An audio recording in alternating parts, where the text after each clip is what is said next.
सभी को नमस्ते। मेरा नाम जितेंद्र कुमार है और मैं ये वीडियो शूट इसलिए कर रहा हूँ क्योंकि मेरी ससुराल वालों ने जो मुझ पर आरोप लगाए हैं मेरी पत्नी के एक्सपायर होने के बाद, वो निराधार हैं शुरू से लेकर।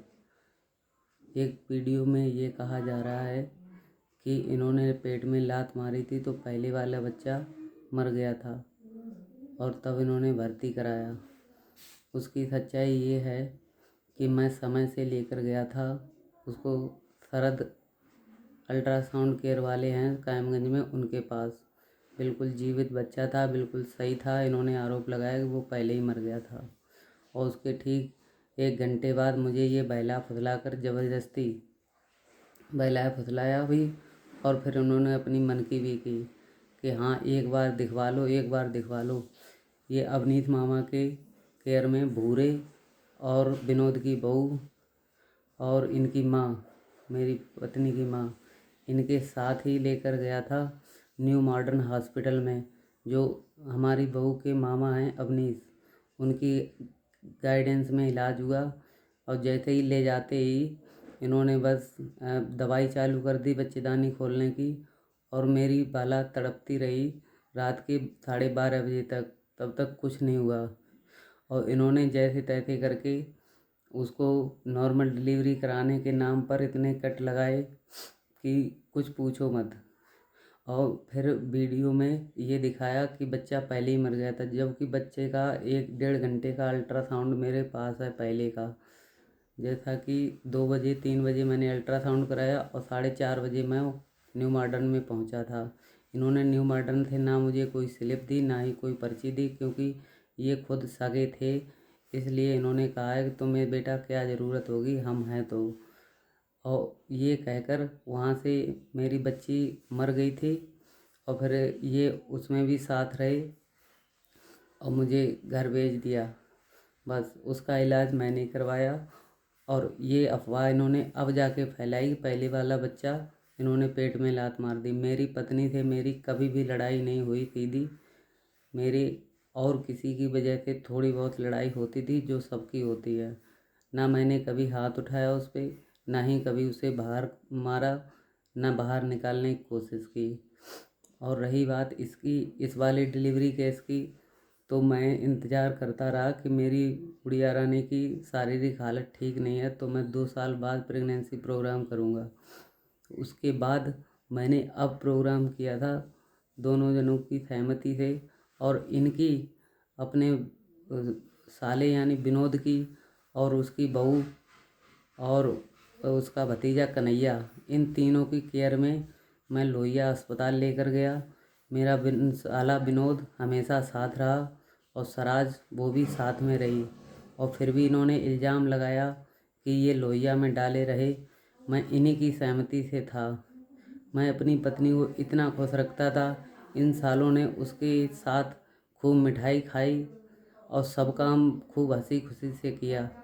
और ये लोग जब केस बिगड़ गया तब जाके इन्होंने मुझे फंसाने के लिए मेरे ऊपर दहेज प्रथा लगाई।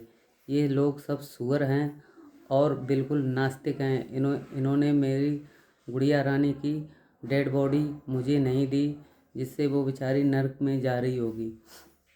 ठीक है। और मैं जो भी कह रहा हूँ ये सच और बिल्कुल सच सबूतों के साथ कह रहा हूँ। मेरे पास पहली वाली भी रिपोर्ट्स रखी हैं, अभी वाली भी रिपोर्ट्स हैं, जिसमें मैं बिल्कुल भी निर्दोष हूँ। और इन्होंने आरोप लगाया कि गला दबाकर रास्ते में मार दिया। इस कन्हैया ने ही रेफ़र करवाया और रेफ़र करवाने के बाद 3 डॉक्टरों का पैनल मेरे साथ सैफई तक गया और वही भर्ती करवाए। और चौथा एम्बुलेंस का स्टाफ था, पूरा ट्रीटमेंट होते हुए गया। और हमारी गुड़िया रानी सैफई पे 2nd फ्लोर पर पहुंचने के बाद जब उन्होंने मृत अवस्था में ही समझो लिया, ये कहकर कि हम 1% चांस ले रहे हैं, और 15 मिनट बाद उन्होंने कह दिया कि वो नहीं रही।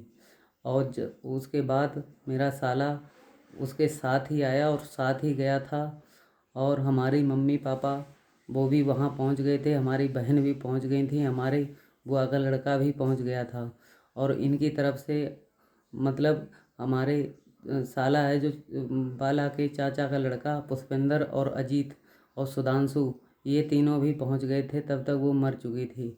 इन्होंने पोस्टमार्टम वहाँ नहीं होने दिया कि मुझे फंसाने के लिए, और कन्हैया ने वहीं बोला था कि पोस्टमार्टम करा दो और प्रसूता गृह के सामने आना, लोहिया अस्पताल फरुखाबाद में धरना देंगे, और वहाँ पोस्टमार्टम नहीं होने दिया। उसके बाद में इन्होंने कहा कि जो भी है सो निपटा लेंगे बैठ के। फिर इस कन्हैया ने सारी पंचायत को झुठलाकर और ये कह दिया कि फैसला क्या बन का होगा। मेरे पिताजी और भैया हर बात पे राजी थे, लेकिन इन्होंने एक नहीं सुनी उनकी। अब जाके इन्होंने केस किया है मेरे ऊपर। अब इन्होंने ये भी कहा है कि बच्ची मर गई, और बच्ची में जिंदा है, सही सलामत है। और जब ये कह रहे थे कि बच्ची को लेने से इनकार कर दिया, लेकिन ऐसा नहीं है। अब मेरी माताजी साथ में जा रही थी मेरी गुड़िया रानी के, तो अब मैं तो साथ में ही था, तो हम ही दो लोग थे। तो बताओ बच्ची को हम कैसे ले सकते थे उस समय। ये लोग मारपीट करके और यहाँ लेकर आए बच्ची को, लेकिन हमें नहीं दी तब भी देखने को भी, और ये मारपीट करके डेड बॉडी को ले गए। हम लोगों को मारपीट करके भगा दिया, और हमारी माताजी को भी ये लोग मार रहे थे। तब हमारे गांव वालों ने उनका बचाव किया। तब ये बॉडी लेकर चले गए और कह दिया कि सब लोग छोड़कर भाग गए। मैं पोस्टमार्टम गृह तक बॉडी लेने के लिए गया स्वयं, लेकिन उन्होंने वहाँ भी मुझे भगा दिया।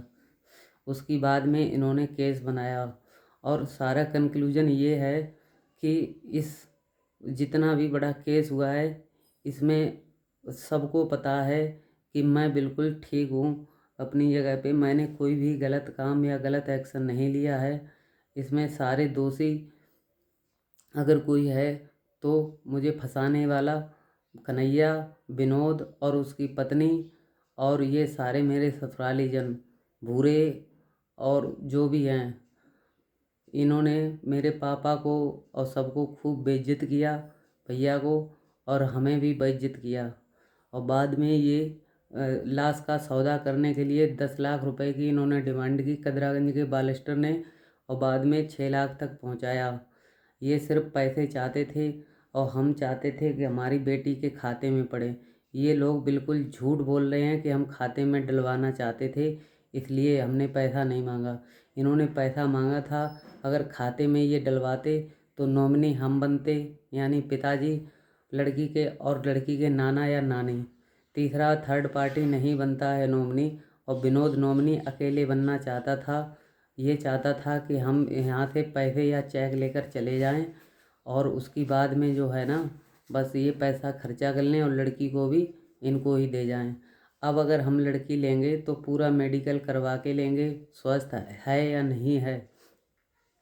और अगर हम लड़की को रखेंगे तो हम केयर करेंगे, और ये रखेंगे तो ये केयर करेंगे, ये जाने। ना ही हम रखने के बाद खर्चा करेंगे कोई, और ना ही मतलब नहीं सॉरी, अगर हम लड़की को रखेंगे तो हम पूरा खर्चा करेंगे, हम केयर करेंगे। और अगर ये लड़की को रखेंगे तो ये पूरा खर्चा करेंगे, ये केयर करेंगे। हमारी इच्छा होगी हम देंगे, हमारी इच्छा होगी नहीं देंगे। तो अगर मैं ये बात इस बेस पे कह रहा हूँ, कल को ये 2 साल बाद कहेंगे कि नहीं मैं तो उसे इलाहाबाद पढ़ाऊँगा, तो मैं 30-35 हज़ार रुपये महीने के कहाँ से लेकर आऊँगा। इसलिए ये खर्चा जो करेंगे वही तो ये रखेंगे, और मैं करूँगा तो मैं रखूँगा।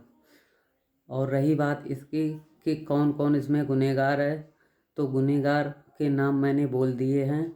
और सारी पंचायत ना मानने का कारण सिर्फ और सिर्फ कन्हैया और विनोद है, और भूरे, यही तीनों हैं जिन्होंने कोई पंचायत नहीं मानी और लेकर चले गए उसको।